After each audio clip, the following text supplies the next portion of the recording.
Hello readers, welcome to your channel the Informate Chamber. दोस्तों, आज हम जिस बुक का रिव्यू करेंगे उसका नाम है winning in the digital as और इसे लिखा है मिस्टर नितिन सेठ, जो कि एक रिनाउंड इंडस्ट्री लीडर हैं और सीईओ ऑफ इंसीडो and COO of Flipkart and country head रह चुके हैं फिडेलिटी में। ऑथर ने इसमें अपनी लर्निंग्स को शेयर किया है of how to survive in the digital age, उसके बारे में बताया है और क्यों डिजिटल ट्रांसफॉर्मेशन इम्पॉर्टेंट है और आपको कैसे हेल्प कर सकती है आपकी डिजिटल जर्नी में, उसके बारे में बताया है इस बुक में। तो दोस्तों, वैसे तो ये बुक जो है 7 सेक्शन में डिवाइडेड है और हर एक सेक्शन में कम से कम जो है 7 to 8 चैप्टर्स हैं। और after reading this book completely I have summarise some of the points, जिन पॉइंट्स के ऊपर ये कंप्लीट बुक लिखी गई है। ये जो टॉपिक है आप देख सकते हैं इस स्लाइड पे लिखे हैं, जैसे कि digital transformation, tools and techniques of digital transformation, कि इसमें काफ़ी सारे अच्छे आपको टेक्निक्स बताई गई हैं कैसे आप जो है एआई और मशीन लर्निंग का यूज़ कर सकते हैं अपने डिजिटल ट्रांसफॉर्मेशन जर्नी में इन योर बिजनेस। उसके बाद what is the VUCA world, VUCA world क्या है, basically VUCA world which is volatile, uncertain, complex and ambiguous, तो उसको काफ़ी अच्छे से एक्सप्लोर किया है और उसमें अच्छे से बताया है कि क्या वाकई में जो है आज व्यूका वर्ल्ड में हमको अगर सर्वाइव करना है तो हम कैसे कर सकते हैं। विच industry will be impacted in the digital as, तो कौन कौन सी इंडस्ट्रीज मोस्ट इम्पैक्टेड है और आने वाली इंडस्ट्रीज़ कौन सी हैं जो इम्पैक्टेड होंगी, उसके बारे में बताया गया है। Tips for digital marketing manager, अगर आप if you are a digital marketing manager in some organisation, तो this book will give you some good insights, तो अगर आप इस बुक को पढ़ेंगे। Benefit of global delivery system, तो ग्लोबल डिलीवरी सिस्टम के बारे में बताया है कि बहुत सी कंपनीज जो हैं डिजिटल इंफ्रास्ट्रक्चर मेंटेन नहीं कर पाती हैं because it is very costly, so they usually outsource the digital resources, तो वहाँ पे ग्लोबल डिलीवरी सेंटर का अपना रोल आता है, तो उसके बारे में बताया है इस बुक में। जैसे कि इसमें leadership in the digital as, तो उसके अंदर बताया कि माय लीडरशिप बिलीव्स क्या थे, ऑथर ने अच्छे से एक्सप्लेन किया है इसको। Spiritual balance and a necessity in the digital as, तो इसमें आपको मेडिटेशन के बारे में बहुत अच्छे से बताया ऑथर ने। उसके बाद आता है कि एडवाइस टू यंग प्रोफेशनल्स, तो 7 सक्सेस मंत्रास करके एक चैप्टर है, उसमें बहुत अच्छा इन्होंने एक्सप्लेन किया है।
digitize them and grow fast and move fast. तो दोस्तों यहाँ पे ऑथर बताते हैं industry example of digital transformation, जैसे कि one example would be digital banking. आज की डेट में हम जानते हैं कि हम लोग नेट बैंकिंग यूज़ करते हैं अपने ट्रांजैक्शंस के लिए, बार बार बैंक जाना कोई भी नहीं पसंद करता, usually people use digital banking.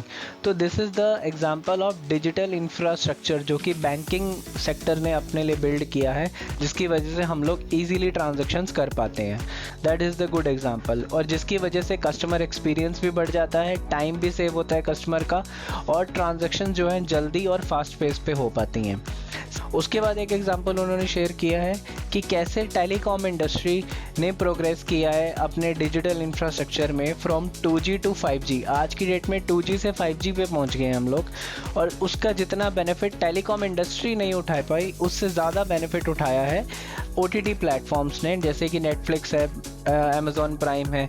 तो इन कंपनीज़ ने कैसे अपनी इनकी जो 5G टेक्नोलॉजी का जितना बेनिफिट इनको OTT प्लेटफॉर्म्स को मिला है, उतना बेनिफिट जो है टेलीकॉम इंडस्ट्री को खुद इतना नहीं मिला।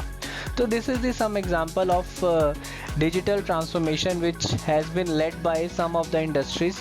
तो जिन्होंने इसका बेनिफिट उठाया, जिन्होंने इसको लीवरेज किया है, उनको इसका बेनिफिट भी मिला है, और जो लोग इसको लीवरेज नहीं कर पाए, इस डिजिटल एटमॉस्फेयर को और डिजिटल टेक्नोलॉजी अप्लाई नहीं कर पाए अपने बिजनेस में, उन लोगों ने जो है इसमें वो बिल्ड भी नहीं कर पाए अपने आप को। सो दोस्तों, कुछ चैप्टर जो हैं इस पे GDC पे भी बेस्ड हैं, which is global delivery centre, और इसका क्या रोल होता है डिजिटल ट्रांसफॉर्मेशन में, कैसे ये हेल्प करता है ऑर्गेनाइजेशंस को बाय लिवरेजिंग दिस टेक्नोलॉजी। तो उसके बारे में ऑथर बताते हैं इसमें। तो सबसे पहले आइए समझते हैं कि GDC होता क्या है। GDC is a basically a centralised location और अ फैसिलिटी, जहाँ पे जो है it's a particular facility where the companies operate various function, जैसे कि IT services, customer support and software developments. इस तरह के जो फंक्शंस हैं कंपनीज ऑपरेट करती हैं, और उन फंक्शंस की वजह से बिजनेस को हेल्प मिलता है स्केल अप होने में और कस्टमर को बेटर एक्सपीरियंस प्रोवाइड कराने में। तो बेसिकली क्या है, जो GDC are often establish in a different region around the world. तो हर अलग अलग रीजन्स में ये GDC सेंटर्स होते हैं, और they take an advantage of a skill labour. तो जहाँ पे जैसे मान लीजिए कि किसी ऐसी, आप देखेंगे कि बहुत सारी USA की कंपनीज़ हैं, बट उनके GDC सेंटर्स इंडिया में हैं। बिकॉज क्योंकि यहाँ पर जो स्किल लेबर है, जो स्किल लेबर मीन्स कि जो यहाँ पे पढ़े लिखे लोग हैं, इंजीनियर्स हैं, वो यहाँ पे जो है उनको काफ़ी इकोनॉमिक रेट पे मिल जाते हैं, उनको सस्ते इंजीनियर्स मिल जाते हैं यहाँ पे। अगर वो वही चीज़ अगर USA में अगर वहाँ पे वो हायर करेंगे, it will cost them a lot, तो उनको बहुत महंगा पड़ेगा। तो वो अलग अलग कंट्रीज़ में GDC सेंटर बने होते हैं, जहाँ पे जो है वो स्किल लेबर्स का बेनिफिट उठा पाते हैं, जिससे वो कॉस्ट एफिशिएंसी बढ़ती है और अलग अलग टाइम जोन के थ्रू वो ऑपरेट कर पाते हैं। This center works by leveraging the expertise and resources of different locations to provide services to client and customer globally. So it reduces basically cost and time for the customer. So basically this GDC is very important in the digital transformation. तो आप बड़े सारे GDCs available हैं। अगर if you as a company wants to leverage them, तो आप अलग अलग GDC सेंटर से ऑपरेट कर सकते हैं और अपने कस्टमर्स को बेटर एक्सपीरियंस प्रोवाइड करा सकते हैं। सो दोस्तों, अब आते हैं कि ये बुक क्यों पढ़नी चाहिए, किसको पढ़नी चाहिए। तो दोस्तों, ये बुक जो है, अगर तो आप ऑलरेडी एक IT और डिजिटल बैकग्राउंड से हो, if you are a digital marketing manager in some company, और अगर आप ऑलरेडी इसके रिलेटेड पढ़ाई कर रहे हो, इसके रिलेटेड आप इंफॉर्मेशन गैदर करना चाह रहे हो, तो I would recommend this book to you. आप इस बुक को ज़रूर पढ़ सकते हैं। और कुछ चैलेंज, एक छोटा सा एक चैलेंज भी आएगा आपको इस बुक को रीड करते वक्त। अगर आप नॉन आईटी बैकग्राउंड से हो, नॉन डिजिटल बैकग्राउंड से हो, बिकॉज कुछ जगह पे जो है बहुत सारे ऐसे जार्गन्स और ऐसे वर्ड्स यूज़ करे गए हैं जो कि आपको शायद ना पता हो और आपको बार बार बीच में बुक पढ़ते हुए गूगल करना पड़ेगा कि इसका क्या मतलब है। तो हो सकता है कि कुछ जगह आपको ये बुक जो है, you will find this book difficult to read, but I would say that कि this book is good overall. It gives you a lot of insightful information related to digital transformation, how you can leverage new technologies, and why you should take those technologies in the organization. आपको क्यों उन technologies को apply करना चाहिए, तो उससे related आपको बहुत सारा इसमें content मिलने वाला है। Thank you दोस्तों for watching this review till the end. Infomed Chamber gives 7 points out of 10 to this book, and this book is recommended and good read. So please read this book, and if you already have read this book, already आप इस book को पढ़ चुके हैं, तो please comment box में हमें बताइए कि आपको ये बुक कैसी लगी, आपके क्या व्यूज़ हैं इस बुक को लेकर। और थैंक यू दोस्तों, please support us by like, share and subscribe the Infomed Chamber, your learning partner. Thank you दोस्तों।